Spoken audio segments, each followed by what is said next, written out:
Ever heard of the ship of Theseus? It's this thought experiment, kind of a brain teaser that's been around for centuries. Yeah, really makes you think. It is. Okay, so picture this. The hero Theseus, from the myths, he's got this ship, right? Mm-hmm. Over time, the ship starts to get a bit, worn out, you know how it is.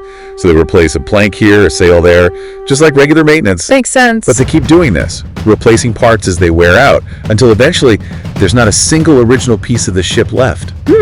So is it still the same ship? Right, that's the big question.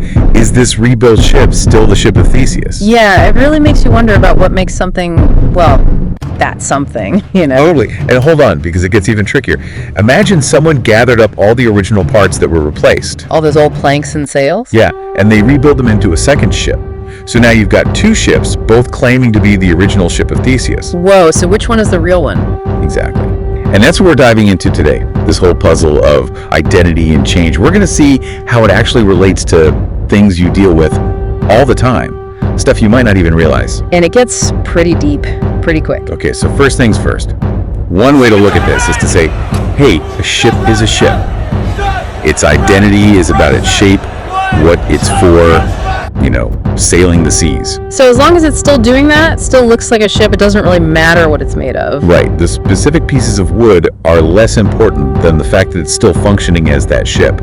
The essence of it stays the same. Yeah, that makes sense. But then does the history not matter? Like, wouldn't a ship built from brand new wood, even if it's an exact replica, be fundamentally different from the original? That's the heart of the other argument, isn't it? Mm-hmm. Some people would say the ship is the sum of its parts. Each plank, each nail, they all played a role in making that specific ship, the one Theseus sailed on. So if you swap out all the parts, you've essentially created a brand new ship, right? Like, it's got a new history, a new beginning. Exactly.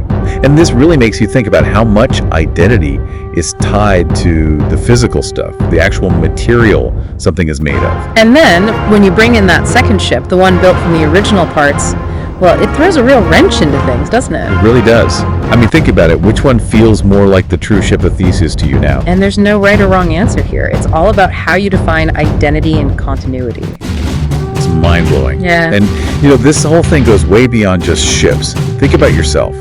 Your body is constantly changing, cells regenerating. You're literally not made of the same stuff you were 10 years ago. So are you still the same you? Is there something beyond the physical that makes you you? Yeah, that's a huge question. Are we just our bodies? Or are we our memories, our experiences? Is it about the story of our lives? And think about companies, businesses. They start with a certain team, vision, a purpose. Over time, employees come and go, the company might change direction. Like, is Google still the same Google it was back in the day? Exactly. And what about companies like, say, Apple, who are constantly updating their products and services? At what point does it become a different company? And if you want to get really meta, think about AI. Like, with every update, every improvement, does something like Gemini stay the same AI, or does it actually become something new? This idea of constant change, it's everywhere, isn't it? But we still try to hold on to these fixed definitions of what things are, of who we are. And the ship of Theseus, it really highlights how messy and complex that whole idea of identity can be. So much to think about. All right, let's bring it back to that original question, that brain teaser. Which ship is the real ship of Theseus? Maybe the best way to see it is that both ships are important. The rebuilt ship shows how something can keep going, keep functioning, even as it changes. And the one made from the original parts, that speaks to history, to where it all began. They both show us that change is inevitable, but doesn't necessarily erase what came before. There can be a thread of continuity. So where do you stand on this? Think about your own life, all the changes you've gone through, big and small. Your answer to this age-old question might tell you a lot about how you see yourself and your journey through life. It's all about perspective, really.